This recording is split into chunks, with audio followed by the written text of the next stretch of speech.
Road tripping across the country is always loads of fun, especially when you have someone driving that knows the way, a mate in the front keeping track of the progress, and all you have to do is sit back and enjoy the passing scenery. We were making our way from Takayama to Shirakawa Go, a journey of about 100 kilometres, travelling further northwest across the mountains to a place that, thanks to being so remote, had little outside influence right up until the last 60 years or so. Today, Shirakawa is on the tourist map, not so much for Westerners, but Japanese people with a passion for their history and the old way of life. What makes this place so significant and a UNESCO World Heritage Site are the traditional Gasho-zukuri farmhouses, some of which are over 250 years old. And I'll tell you more about those later. The village sits in the middle of a deep valley with the Shigawa River flowing alongside and steep mountains all around. It's the topography of the land and the harsh winters that made Shirakawa isolated and relatively underdeveloped. And eventually, when better roads were built and more people started to move to the area, it was seen as having so much historical merit that they placed the town under a protective heritage listing. The town of Shirakawa Go is one of Japan's UNESCO World Heritage Sites. Now, the reason it's so significant is that it was built in a mountainous, remote area of Japan, which means it's been pretty much untouched since it was built 400 years ago. Now, the main attractions here would be the Gasho-style houses. You see them pretty much like down the end of the street there. There's the A-frame style house. They're still in use today. Some are guest houses, some are shops, and the one I'm going to see, which is the largest, is the Wada House. That has been turned into a museum. The village relies heavily on tourism to bring money in, but there's still a small amount of farming done, mostly for local supply.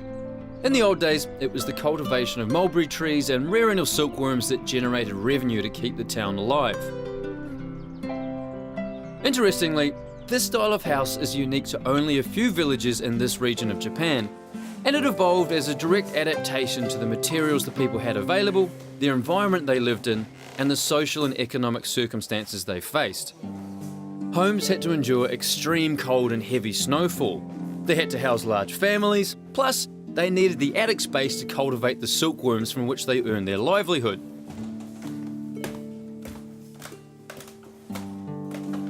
What's great about this house is not only does it give you a great glimpse of how life was like, the Wada family still live here. They still use it today, which is great. Oh, wow. You can really see how the building goes together. It starts to slope and goes all the way up.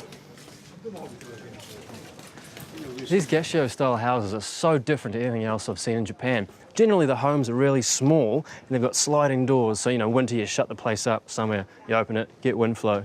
But these are just huge. So they're made with these big pillars that are held together with rope, and then the inside of the roof's done with little slats of bamboo. The outside is a straw-like substance that they bunch together. On a small house, it takes 1 to 2 days to do, but a house this big is only 4 days. Oh, now Gasho, it means hands together held in prayer. And you can see that right here. It's just like that. It's really cool. One of the features of these houses is that there's no nails used in their construction.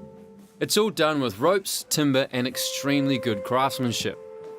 The skills used to make these buildings are today being taught to young folks, so the techniques can be preserved and also put into practice in the maintenance of the existing houses.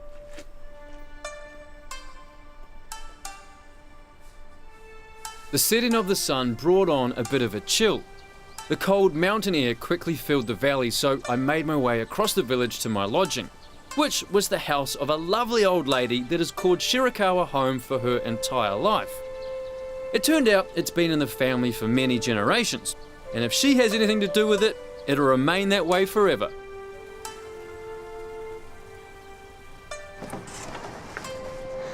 This is great. Tonight I'm not staying in your normal style hotel.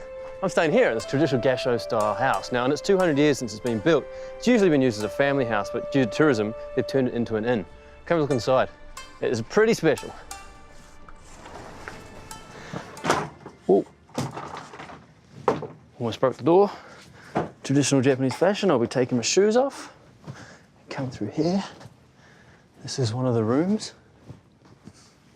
This is how they're normally set out when you arrive. table in the middle, hot water so you can make tea. Yukata, that's what you generally wear when you're walking around the inn. This is my room. I'll be sleeping right here, futon, with a little, I'd call it a duvet over the top. I'm not sure what the Japanese name is. Then come through here, this is where we eat. Sitting at low tables, and you got your fireplace in the middle, you boil water on that. It's really nice, it's really quaint. I'll get ready for dinner. While it was very basic, there were still a few of the modern comforts squeezed in, like a TV in the corner to watch the news. But essentially, it's as it would have been long ago. There's only a few rooms in which people sleep and eat, the floors are timber slats covered in tatami mats, and the entire building is made from wood and bamboo.